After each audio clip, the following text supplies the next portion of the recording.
আপনারা কি কেউ ধান ক্ষেত দেখেছেন? এই বেকার পেজ থেকে আপনাদেরকে ধান ক্ষেত দেখায়। গ্রামের যে পরিবেশ, এত সুন্দর সুফলা ফসলের মাঠ। এই যে একটা ফসল দেখছেন, ছোট ছোট করে হয়েছে, এই পাশে হয়েছে, এগুলো হচ্ছে পাট।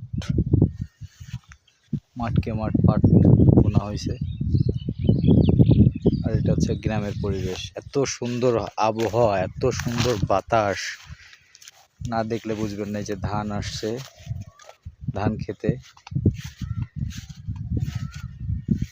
তবে একটা জিনিস কি, কৃষকের একটু কষ্ট, কারণ বৃষ্টি নাই, তেলের সংকট, কৃষকের পানি দিতে অনেক কষ্ট হয়, পাম্পে বসে বসে ঘুরে ঘুরে। আমি একটা জিনিস সরকারের কাছে বলতে চাই, অন্তত কৃষকের তেলের ব্যবস্থাটা করে দেন আপনারা।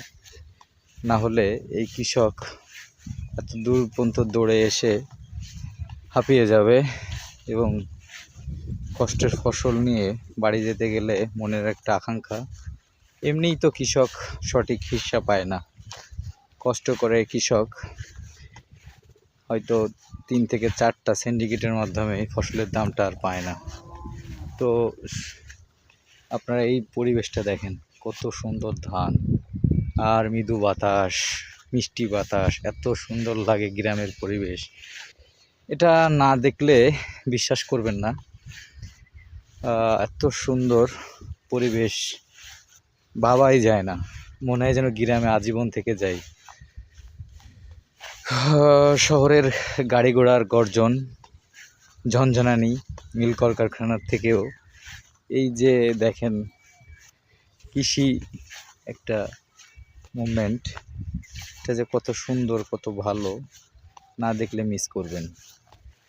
আপনারা আমার বেকার পেজের সাথে থাকবেন, আর সুন্দর সুন্দর এরকম ভিডিও আপনাদেরকে আপলোড করতে পারবো।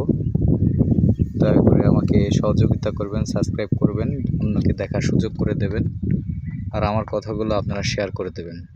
যেন কৃষক বাঁচলে দেশ বাঁচবে, দেশ বাঁচলে দেশ উন্নতি হবে, এবং দেশকে উন্নত করার জন্য কৃষককে অবশ্যই আপনাকে বাঁচাইতে হবে। পেটে দিলে পিঠে সয়, একটা কথা সবচেয়ে বড় কথা, ছোটোবেলায় শুনেছি। আপনারা সবাই বেশি বেশি করে শেয়ার করে দেবেন। আসসালামু আলাইকুম। বেকার পেজ থেকে আপনারা সবাই সাবস্ক্রাইব এবং ফলো করবেন। আসসালামু আলাইকুম।